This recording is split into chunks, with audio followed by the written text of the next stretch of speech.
Olá, hoje nós vamos para o capítulo 40 do livro do profeta Ezequiel.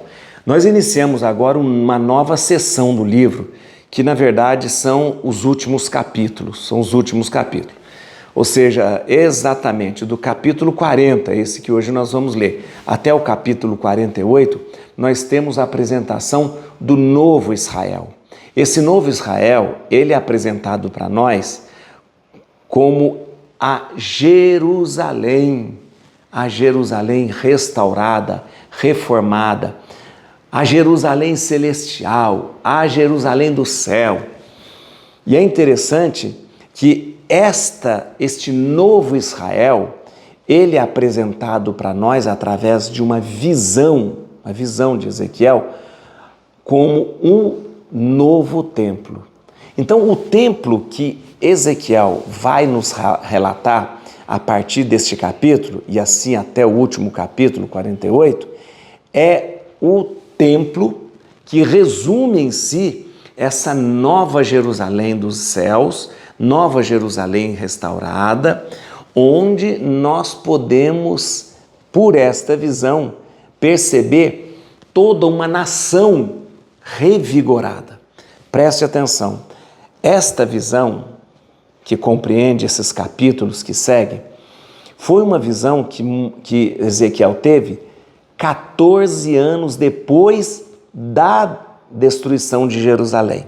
Então preste atenção, Ezequiel está onde? Está no exílio, junto com o povo que sofre, junto com o povo que não vê a hora de voltar para a sua terra.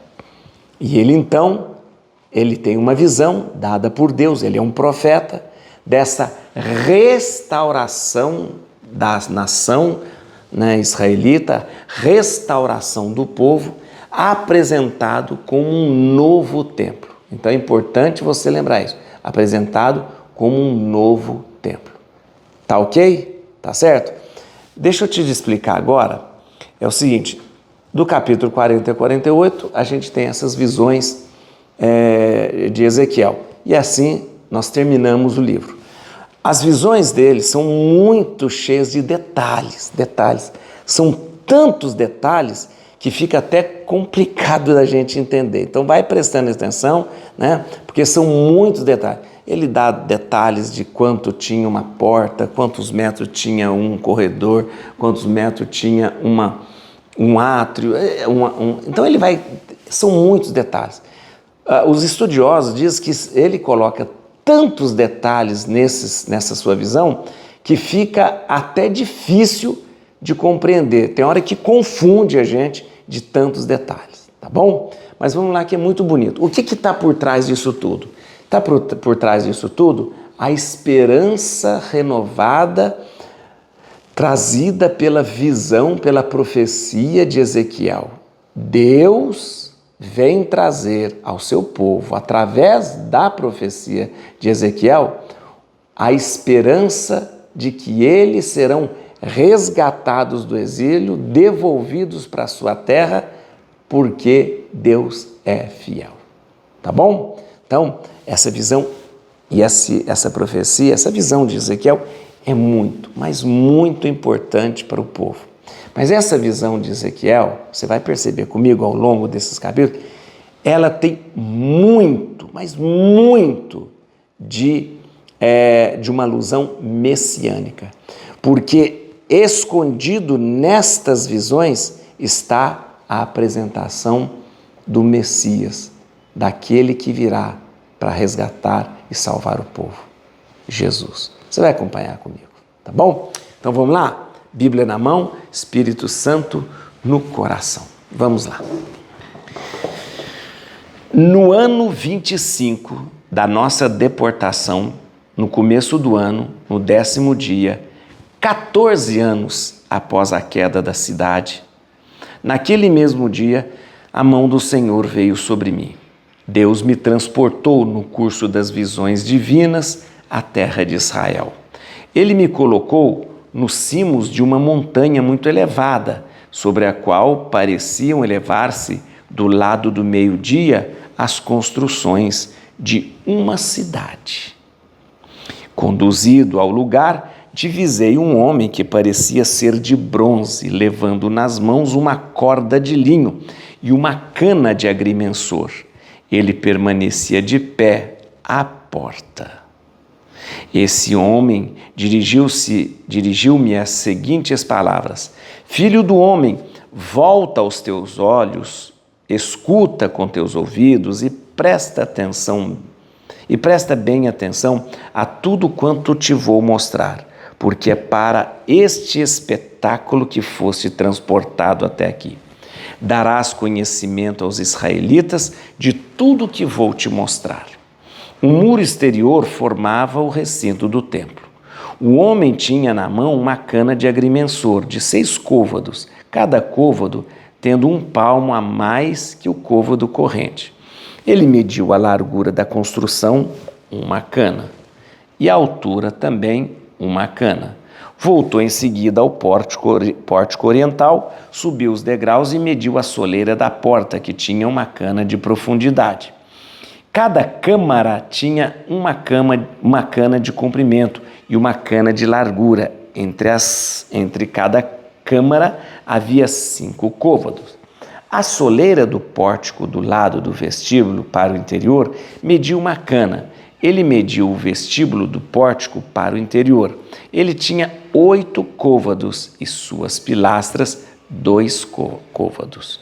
Este vestíbulo do pórtico estava situado no interior. As câmaras do pórtico oriental eram em número de 3 de cada lado.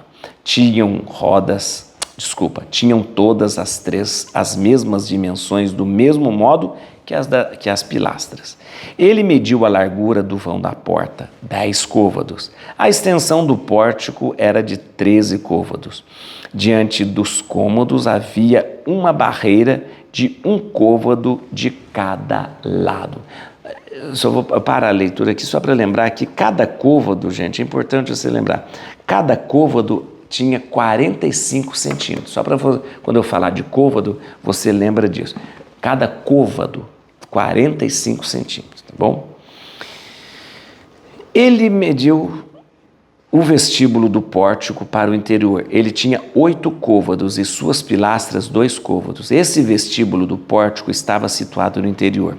As câmaras do pórtico oriental eram em número de 3 de cada lado. Tinham todas as 3 as mesmas dimensões, do mesmo modo que as pilastras. Ele mediu a largura do vão da porta, 10 côvados.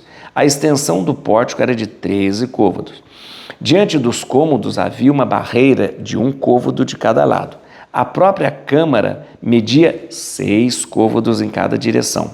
Mediu o pórtico desde o teto de uma câmara até o teto de outra, 25 côvados de largura, de porta a porta. Depois, contou 60 côvados para as pilastras, perto das quais se encontrava o átrio que rodeava o pórtico. O espaço entre a porta de entrada e o vestíbulo da porta interior era de 50 côvados. Havia nas câmaras e nas pilastras janelas gradeadas para o interior do pórtico. Havia o mesmo nos vestíbulos. Janelas se encontravam em toda a volta, dando para o interior. Sobre as pilastras havia palmeiras. Em seguida, ele me fez entrar no átrio exterior, onde vi câmaras e um lajeamento disposto ao redor do átrio. Sobre esse lajeamento havia 30 câmaras. O lajeamento se estendia de cada lado dos pórticos em uma extensão igual à extensão desse pórtico. Era o pavimento interior. Ele mediu a largura desde a frente do pórtico interior até diante do átrio interior, 100 côvados ao leste e ao norte. Quanto ao pórtico setentrional do átrio exterior, mediu a extensão e a largura. Os aposentos eram em número de 3 de cada lado. Suas pilastras e seus vestíbulos tinham as mesmas dimensões que as do primeiro pórtico, 50 côvados de extensão por 25 de largura. Suas janelas, seu vestíbulo e suas palmeiras tinham as mesmas dimensões que as do pórtico oriental. Chegava-se aí por 7 degraus, em frente dos quais ficava o seu vestíbulo. Diante do pórtico norte, como diante do pórtico oriental, havia uma porta com saída para o átrio interior. De um pórtico ao outro, contou 100 côvados. Ele me conduziu até o lado do meio-dia, onde vi o pórtico meridional. As pilastras e o vestíbulo que mediu tinham idêntica dimensão. Esse pórtico tinha em todo o seu âmbito, assim como o seu vestíbulo, janelas semelhantes às outras. Havia 50 côvados de extensão por 25 de largura. Chegava-se aí por 7 degraus, em frente dos quais ficava o vestíbulo. De uma outra parte, havia palmeiras em suas pilastras. O átrio interior tinha também um pórtico meridional. De um pórtico ao outro, para o meio-dia, contou 100 côvados. Ele me fez entrar num átrio interior pelo pórtico meridional, o qual tinha as mesmas dimensões. Suas câmaras, pilastras e vestíbulos tinham as mesmas dimensões. Esse pórtico, assim como o seu vestíbulo, estava guarnecido de janelas em toda a sua volta. Suas dimensões eram 50 côvados de extensão por 25 de largura. Em toda a volta havia vestíbulos de 25 côvados de comprimento por 5 de largura. Seu vestíbulo se encontrava do lado do átrio exterior. Suas pilastras eram ornadas de palmeira. Subia-se até aí por uma escada de 8 degraus. Depois, conduziu-me ao pórtico oriental do átrio interior, que ele mediu e no qual encontrou as mesmas dimensões. Tinha também as mesmas dimensões suas câmaras, pilastras e vestíbulo. O pórtico, assim como o seu vestíbulo, estava guarnecido de janelas em toda a sua extensão. Suas dimensões eram de 50 côvados de comprimento por 25 de largura. Seu vestíbulo dava para o átrio exterior. Havia, de uma e outra parte, palmeiras em suas pilastras e uma escada de 8 degraus. Ele me conduziu, então, ao pórtico setentrional, que mediu e no qual encontrou as mesmas dimensões, do mesmo modo que em suas câmaras, pilastras e vestíbulos. Havia janelas em toda a volta. As dimensões eram de 50 côvados de comprimento por 25 de largura. Seu vestíbulo dava para o átrio exterior. Havia de uma outra parte palmeiras em suas pilastras e uma escada de 8 degraus. Havia uma sala cuja porta se encontrava junto às pilastras dos pórticos. Era lá que se lavavam os holocaustos. No vestíbulo do pórtico encontrava-se de uma outra parte 2 mesas nas quais se degolavam as vítimas destinadas ao sacrifício pelo pecado e pelo delito. No exterior, do lado norte, havia quem subia no pórtico, encontravam-se 2 mesas, e 2 outras mesas do lado do vestíbulo desse pórtico.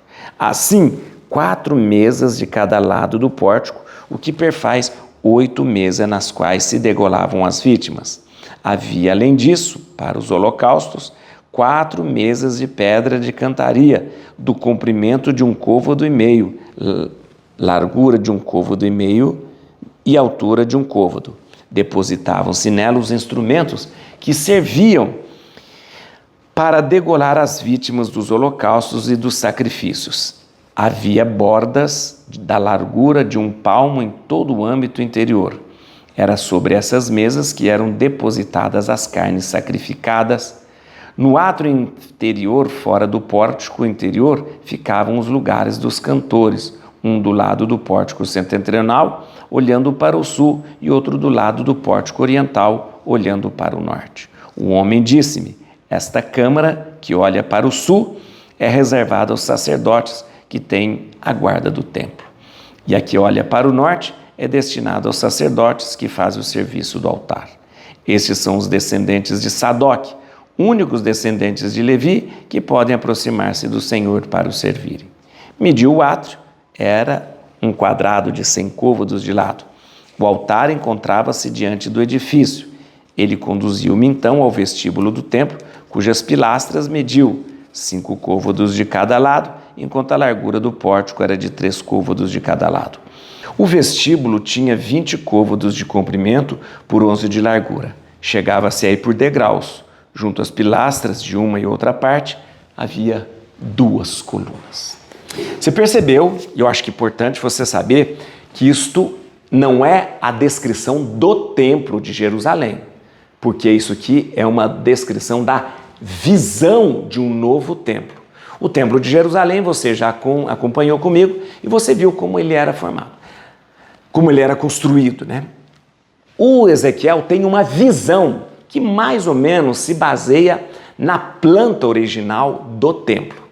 Mas o Ezequiel, ele, como diz o texto, ele é transportado para Jerusalém no cume de um monte, esse monte é o Monte Sião, né? O monte onde diz Jerusalém, e ele tem uma visão do templo. Ele é conduzido por um anjo, diz um homem que conduz ele, é conduzido por um anjo e ele passeia pelo templo. Vamos mostrar aqui, presta atenção. Esta é a visão que ele tem do templo. Você está vendo que tem o muro do lado, tem aqui onde poderia ser o Santo dos Santos e tem as câmaras que são colocadas do lado. Nessa visão, nós ainda vamos ler, corre um rio aí. Muito bem, é a visão que ele tem. Então, ele é muito detalhista, com medidas, com número de câmaras, número de pilastras, número de detalhes, e fica um pouco confuso. O que ele fez? Ele vê esse templo, e aí ele tem esse contato com um ser, que é um anjo, né? E esse anjo leva ele para caminhar. Eu convido você agora para a gente caminhar por essa visão de Ezequiel. Está vendo? Muito bem. São muitos detalhes e é importante você lembrar que o que você está vendo é praticamente o que Ezequiel andou e foi vendo. É importante, volto a lembrar você, é uma visão que Ezequiel tem e ele apresenta, você está vendo aqui, um novo templo. Por que um novo templo? E por que essa riqueza de detalhes? Porque ele está no exílio com o povo e dizendo, Deus vai nos levar para este novo templo, uma Jerusalém restaurada, uma Jerusalém diferente, com um templo que significa toda a restauração de um povo revigorado. Isso acontece quando?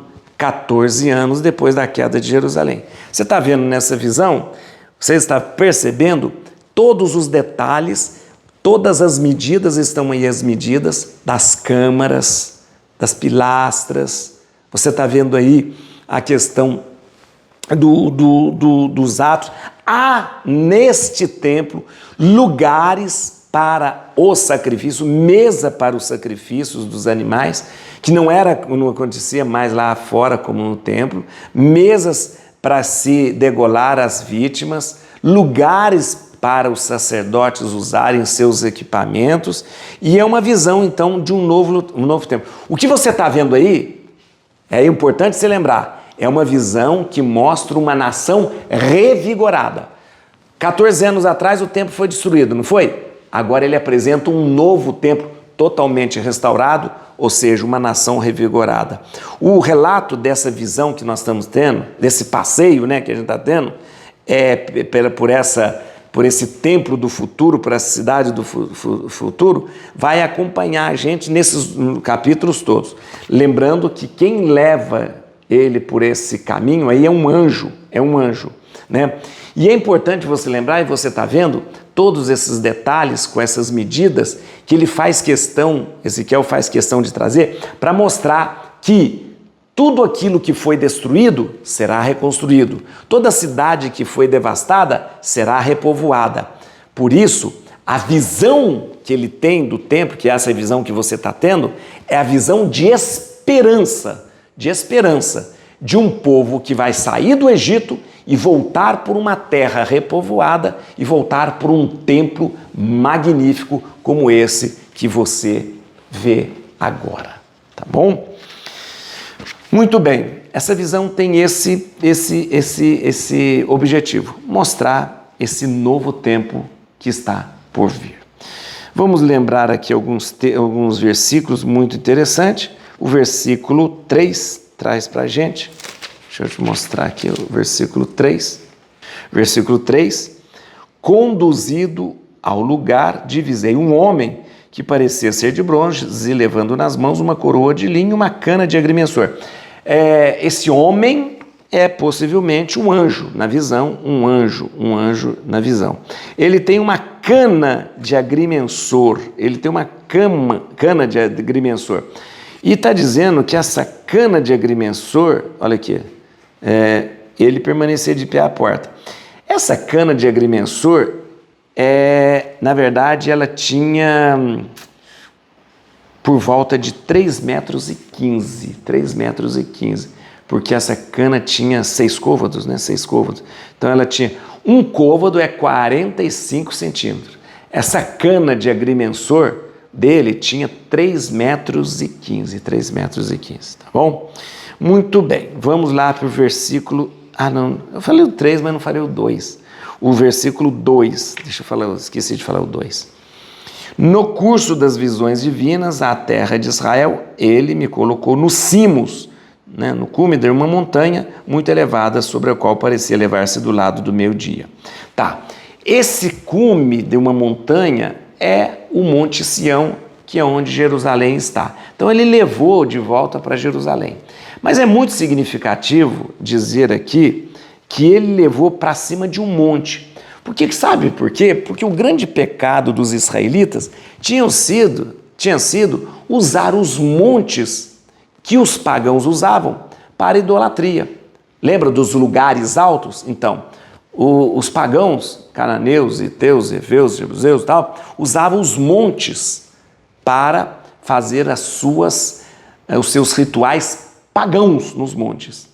Deus apresenta uma montanha santa, o Monte Sião, a Jerusalém, para dizer, aqui é a montanha que se faz o verdadeiro sacrifício e adora-se o verdadeiro Deus. Então isso é muito importante, lembrar que ele apresenta numa montanha, e essa montanha é onde está Jerusalém, tá bom? É importante lembrar isso. Jerusalém, o Monte Sião, ali vai se construir a cidade ideal.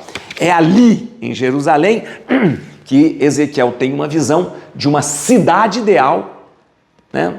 De uma cidade ideal mostrada para a gente através desse templo ideal que você passeou comigo nesse momento. No versículo 5, tem uma coisa interessante. Um muro exterior formava o recinto do templo. O homem tinha na mão uma cana de agrimensor de 6 côvados, isso mesmo, 3,15 metros, tá bom? Preste atenção, esse muro, embora realmente o templo tinha um muro no templo, tanto é que até hoje existe o muro das lamentações, que é o que restou do templo. Mas este muro, né, que Ezequiel apresenta agora, neste templo, este muro, ele não é só um muro que separa os limites, é um muro que separa o sagrado do profano. Esse muro tem um significado, né? Esse muro que está aqui nesse templo é um muro que separa o sagrado do profano, ou seja, o povo vai ser tirado do paganismo, das coisas profanas e colocado dentro das coisas sagradas, né? Muito bem, no versículo 12, só para a gente entender um pouco aqui, diante dos cômodos, né, havia uma barreira de um côvado de cada lado. Só para a gente entender, não é barreira, a barreira aqui não é uma barreira. Isso aqui, na verdade, subentende-se que havia um corredor, havia corredores dentro do templo, né? E quando fala das janelas gradeadas, versículo 16, havia nas câmaras e nas pilares janelas gradeadas para o interior do pórtico. As janelas gradeadas, na verdade, permitiam olhar e vigiar a multidão. Então, é uma visão muito detalhada, muito interessante, de um templo imaginário, ideal, mas que mostrava, sobretudo, uma única verdade: o povo será tirado do exílio, devolvido à sua terra para um tempo novo, representado por esse templo novo que foi apresentado a Ezequiel. Et crucem Domini, fugit partes adversa, fit teleo de tribuda radix Davide. Aleluia.